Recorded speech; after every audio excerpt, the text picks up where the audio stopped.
Assalamualaikum warahmatullahi wabarakatuh, Ibu. Apa kabar? Alhamdulillah nggih, baik. Saya izin berdiri nggih, Bu, biar lebih enak menyampaikan materinya. Ya, terima kasih. Saya mengucapkan terima kasih kepada ibu-ibu yang telah meluangkan waktunya di sini bersama saya belajar bersama-sama mengenai alat kontrasepsi, nggih, Bu, nggih. Sebelumnya perkenalkan saya Nur Fitria Haryani, saya seorang penyuluh keluarga berencana di Kecamatan Lembah, khususnya di wilayah Desa Jembatan Gantung, ya Bu. Saya mau bertanya nih Bu, sebelumnya Ibu di sini sudah menggunakan alat kontrasepsi apa nggih? Oh, suntik. Ya benar Bu, sebenarnya banyak sekali sebenarnya alat kontrasepsi itu. Ada yang jangka panjang, ada yang jangka pendek. Itu bisa Ibu lihat di leaflet yang sudah saya bagikan tadi nggih Bu nggih. Ya, cuman yang saya tekankan di sini Bu, alat kontrasepsi itu sebenarnya baik, bagus untuk kita semua, tergantung dari penggunanya, cocok-cocokan nih Bu. Kalau ada yang menggunakan suntik, dia bisa kurus, menstruasinya lancar, wajahnya berseri, tapi ada juga yang menggunakan suntik yang malah dia semakin gemuk, terus mensnya tidak lancar, tergantung orangnya sebenarnya nggih Bu, cocok-cocokan istilahnya.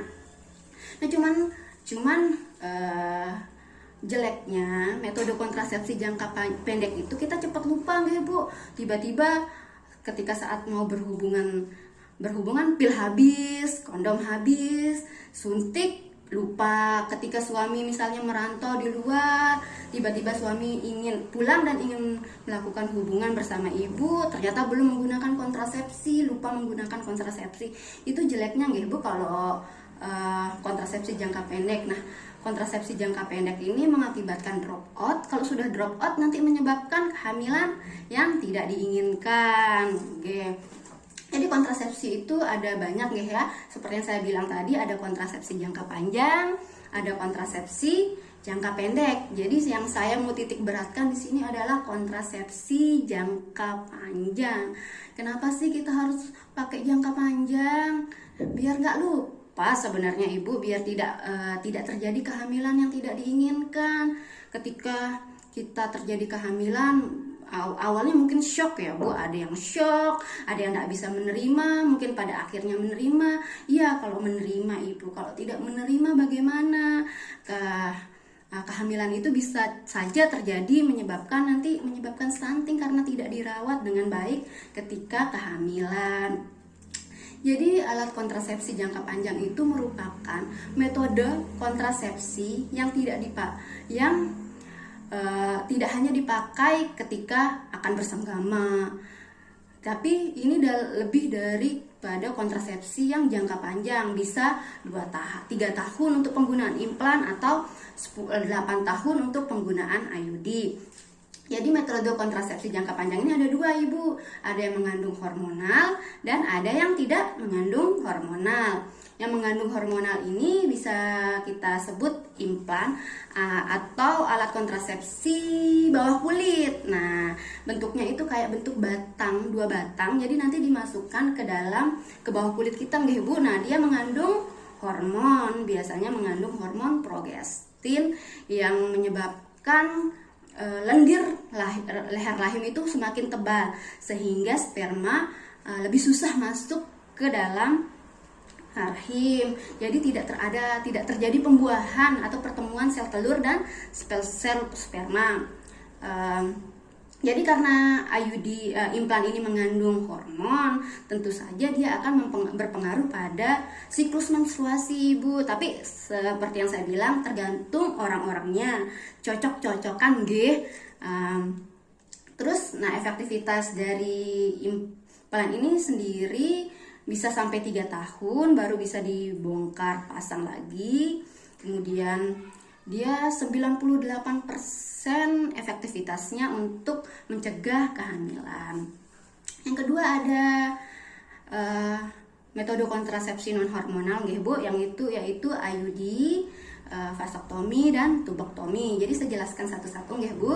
IUD yaitu alat kontrasepsi dalam rahim. Jadi nanti IUD ini tidak mengandung hormon apapun, jadi cuma berupa alat yang diletakkan di dalam rahim atau rongga rahim.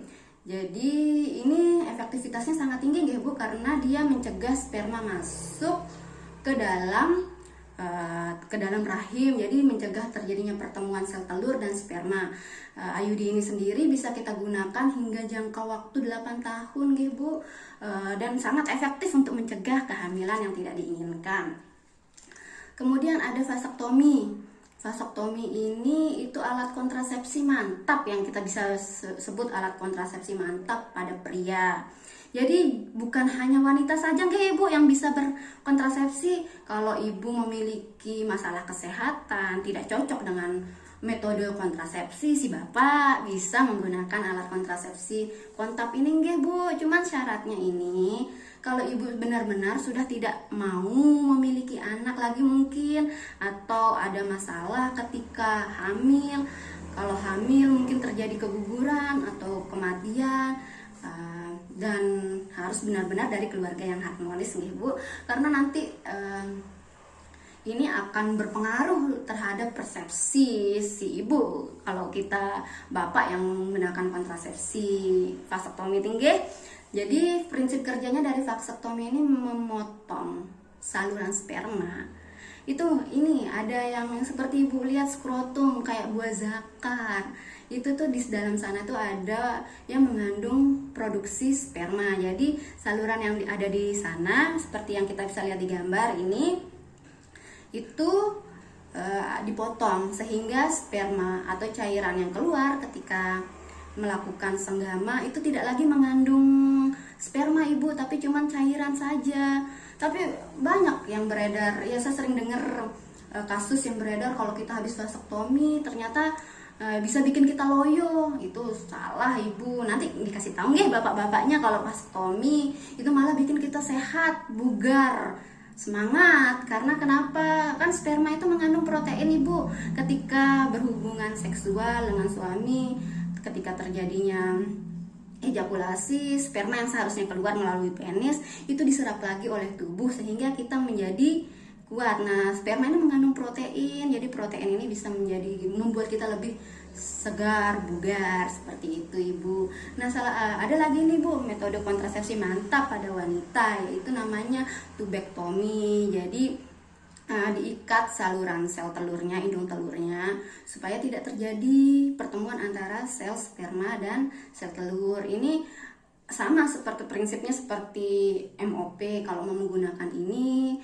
kalau memang sudah punya anak lebih dari 5 mungkin, kehamilan itu akan menyebabkan keguguran dan masalah-masalah kesehatan lain, bisa menggunakan tubektomi nggih Bu. Nah, gitu.